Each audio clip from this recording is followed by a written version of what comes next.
Dis donc, il ferait pas un peu trop chaud ici? Oh là là, qu'est-ce que j'ai froid aux pieds! Il fait chaud. On pourrait pas monter le chauffage, je trouve qu'il fait un peu frisquet. Il fait froid.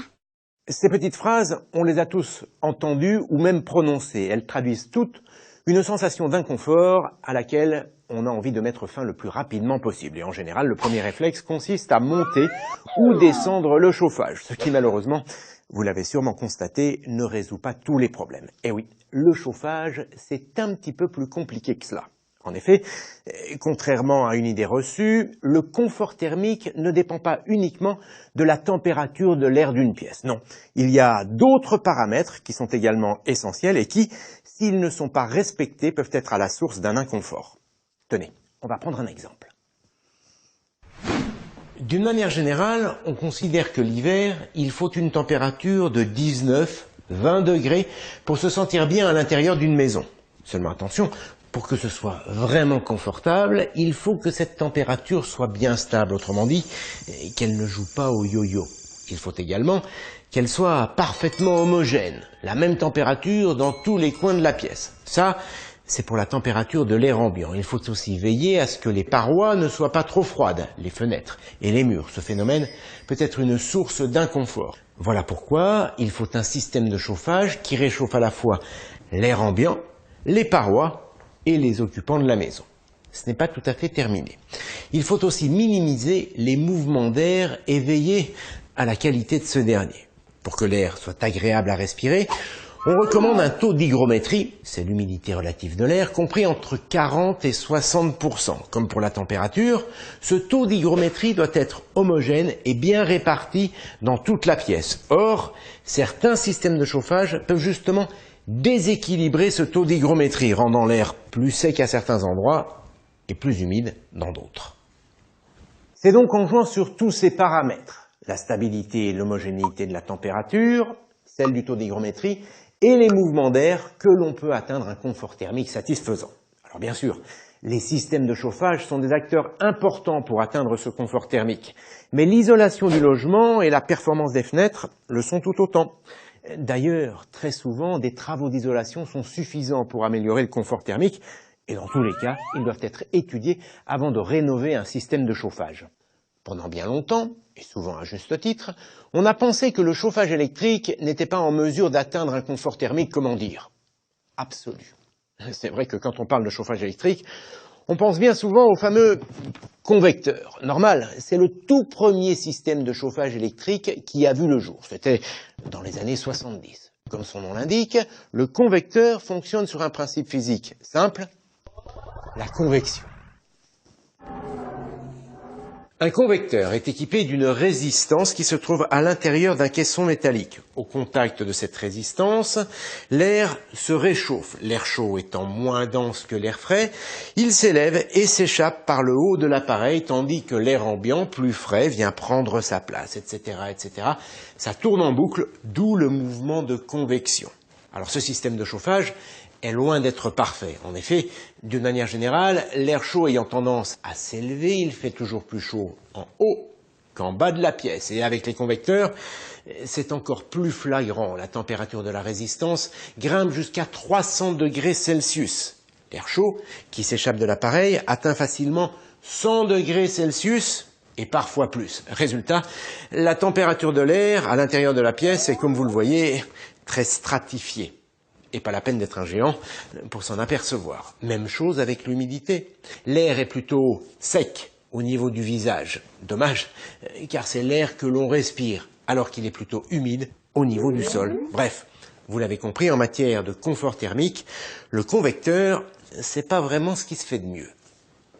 Le deuxième système de chauffage électrique qui a vu le jour, c'est le panneau rayonnant. On parle également de panneau radiant.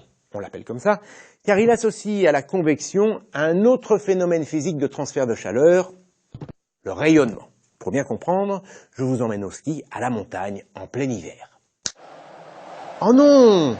Un bel hiver avec un beau soleil!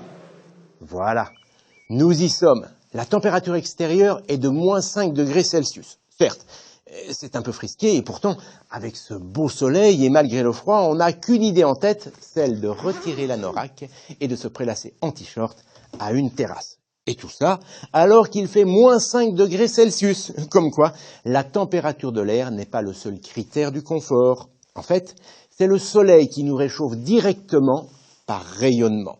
Des rayons infrarouges précisément, des rayons invisibles à l'œil nu, mais que nous ressentons parfaitement. D'ailleurs, il suffit d'un nuage et tout de suite on sent la différence. Brrr. Le panneau rayonnant fonctionne sur le même principe. La résistance électrique placée à l'intérieur de l'appareil chauffe une grande plaque qui va rayonner à son tour.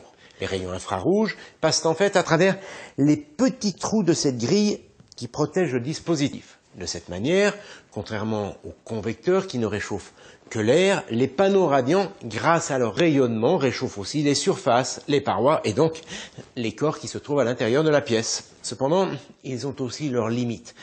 Pour rayonner, les plaques doivent être très chaudes, environ 250 degrés Celsius. Résultat, le rayonnement produit souvent trop de chaleur. D'ailleurs, on le ressent parfaitement lorsqu'on se trouve à proximité du panneau, dans les premiers mètres. Et puis, la température très élevée du panneau provoque là aussi une convection encore très importante qui produit, comme pour les convecteurs, une stratification de la température et du taux d'hygrométrie.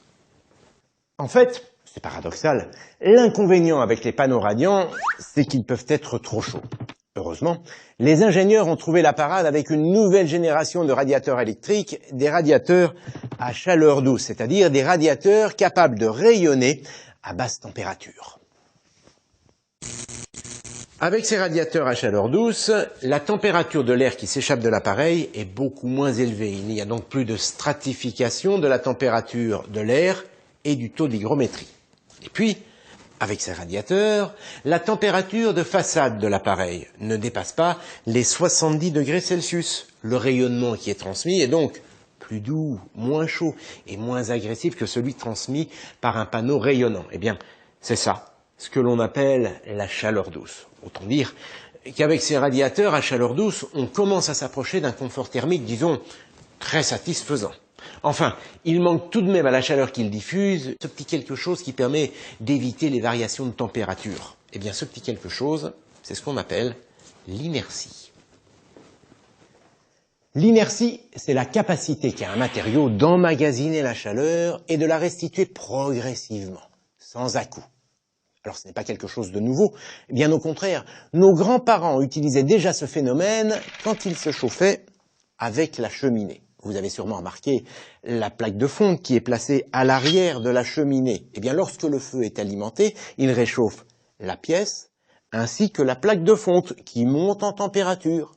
Puis, lorsque le feu prend fin, que les bûches de bois sont consumées, eh bien, la plaque de fonte prend le relais et diffuse sa chaleur progressivement. Grâce à cette inertie, les radiateurs se comportent toujours comme un point chaud permanent, stable et homogène. Du coup, la température de la pièce le devient aussi. Vous l'avez donc compris, c'est en utilisant les propriétés de la chaleur douce, c'est-à-dire un rayonnement à basse température et de l'inertie qui apporte une température stable et homogène dans la durée, que le confort thermique est le plus grand.